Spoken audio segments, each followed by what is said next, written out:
What's going on? My name is Cole Connor. I am an artist and entrepreneur, and today I want to talk about how to prepare for a home photo shoot. What's going on? My name is Cole Connor. I'm an artist and entrepreneur, and I was put here to do two things: create and inspire. Thanks for being here. Let's get into it. Back in 2019, I made one of these videos, but I thought it was time for an update. Properly preparing for a home photo shoot or video shoot is vital to the outcome. If a photographer shows up and the home is cluttered with boxes scattered around, a dog running back and forth, it messes with the flow. It makes the photographer feel rushed and makes it easier to miss details that wouldn't be missed if everything was ready. I mean, why do you schedule an appointment if it's not ready? Not to mention, homes just look way better when things that I'm about to list are done. At this point in the world, we all know that professional photos help to sell a lifestyle, a home, a rental, an Airbnb, anything. So if you're paying for professionals to come out and photograph your home, it makes sense to make sure it's in pristine condition. Let's get into some basic principles to always abide by. I've shot hundreds of homes, and I start to notice more and more what really matters. Though a lot of things can be edited in post, a lot of photographers just aren't as good at editing, or maybe they don't hire someone overseas to do it, or it just might look off when you do edit it because it's not real. Which, first off, that's not really a good habit to get into,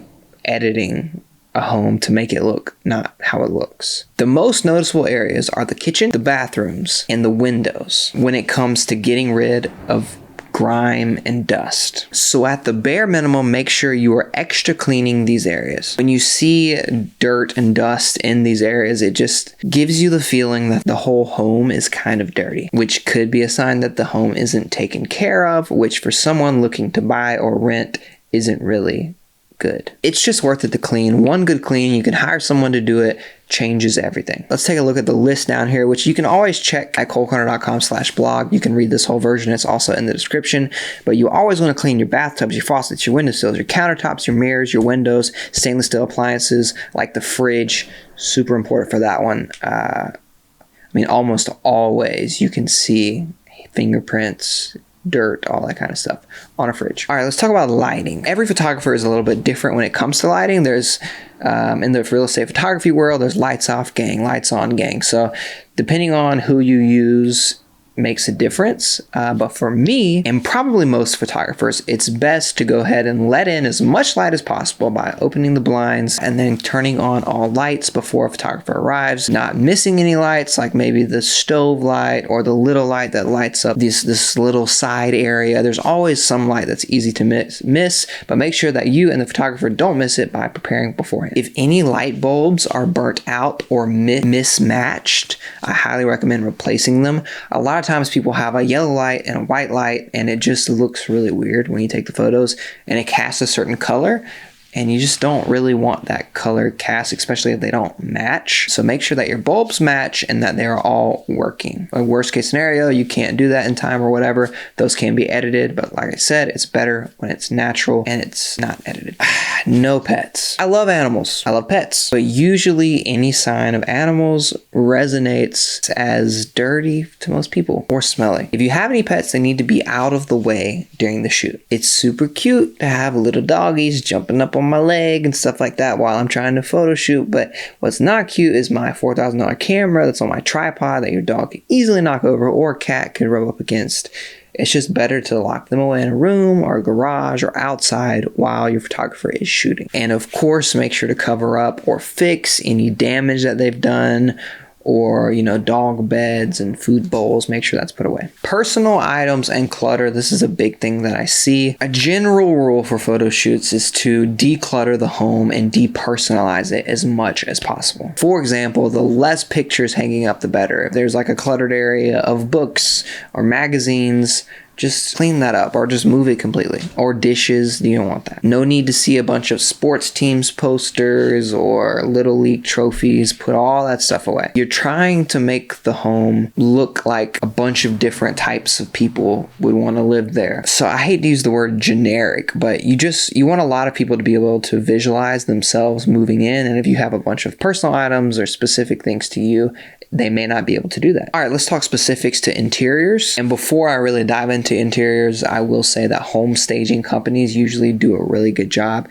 and make things look a way that most people want to see. I'm sure some are better than others, but I highly recommend, if you just feel like your home is not prepared in any way or it's completely empty, check out a home staging company near you. Okay, the kitchen. The kitchen tends to collect a lot of little appliances and things, so make sure that they're as decluttered as possible. The counters. Get rid of the stacks of paper or the dishes or the cluttered appliances. If you have child-proof equipment that is visible in the cupboards or anything, or food laying out, just move all of that, unless maybe it's like some fresh fruit or flowers or something.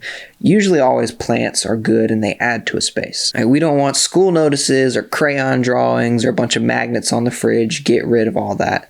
Makes a big difference. So let's look down at our list here. We're talking cleaning up the dish racks, removing cutting boards, tea towels, hand dish soap bottles, paper towels, cleaning products, mops, brooms, garbage cans. Sometimes you can leave a garbage can or something, but usually they're pretty ugly, and so we try to move those out of the shot. And yeah, let's move into the living room. The goal of this room is to create a beautiful and comfortable space. You want your potential buyer to be able to imagine relaxing here or hosting some guests and having a good time. If you have a nice coffee table book, set that out. Maybe a little bit of decor here and there. Don't go too crazy with it. Like, we don't want like a bunch of magazines or a bunch of books.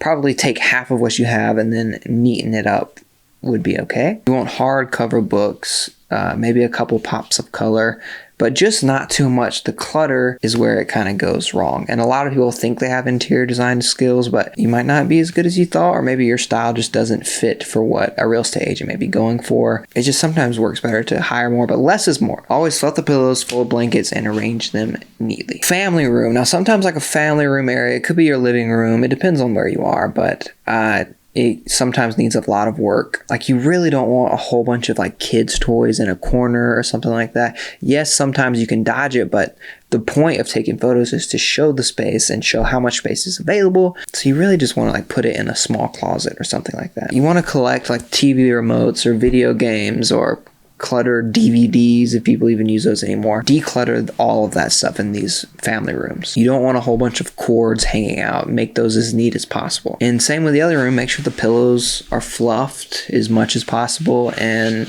the couches or whatever, they just look neat. It's all the same principle. The dining room. This is usually an easy place to keep pretty clean. I think here you could also introduce flowers or have plants, maybe even some fruit. I usually really like to see a dining set on the table, especially if you have like a nice one and it is neat.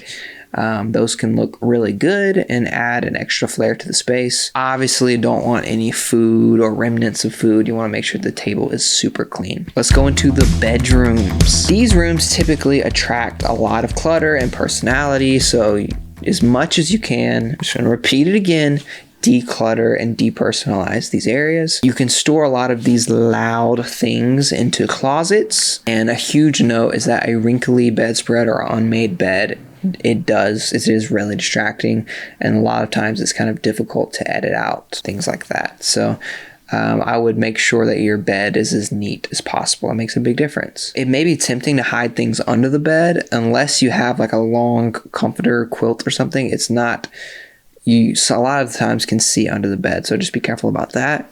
And you don't have to take everything away. If it is a vibe and it's cool and you like it, then keep it. It might really add to the space, especially if it's like an Airbnb or something and that's what you're going for, then 100% keep all that type of stuff.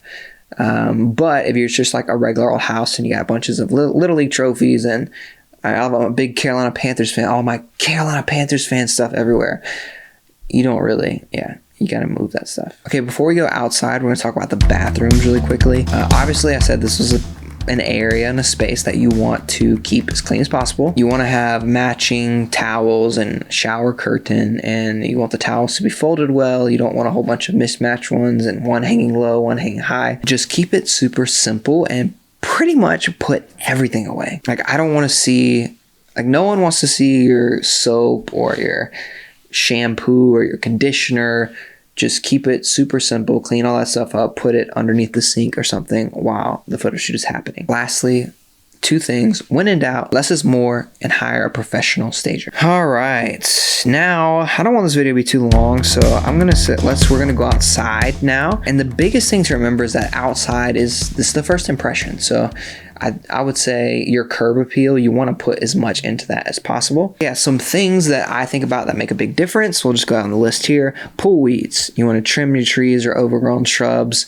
Definitely looks like it's not well taken care of if that's not done. Rake up your leaves or get a leaf blower and blow off the front yard. That does make a huge difference as well. If you have a pool, definitely want to clean up the pool before the shoot.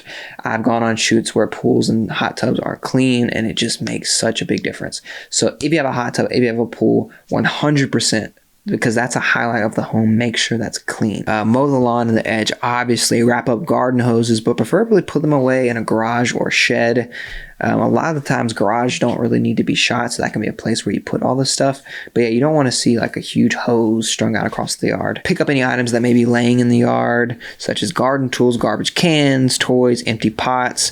Cover dirt with mulch to make it more attractive. This should be kind of obvious, but it makes a big difference. Move cars out of the driveway. That's something I'm always having to ask. If you have a really nice car and you want it to be a part of the shoot, that's totally fine.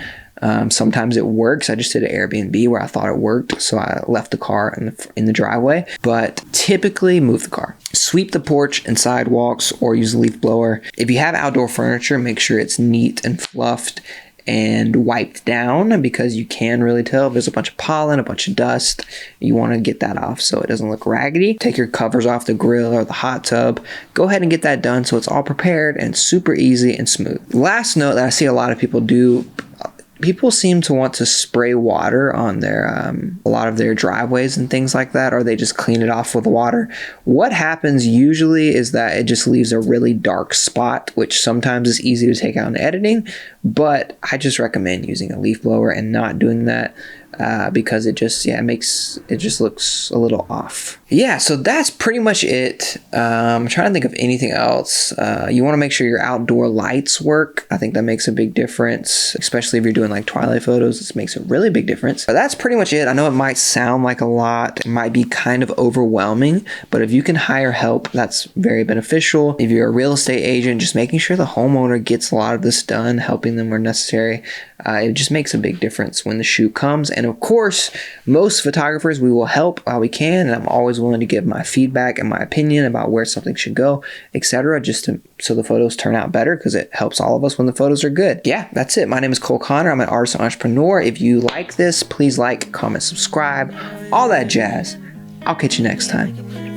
Peace. Oh yeah, and in the description, you can check out my preparing for a photo shoot guide, which has a lot of this information. It's downloadable. Feel free to check that out and download it for free. Alright.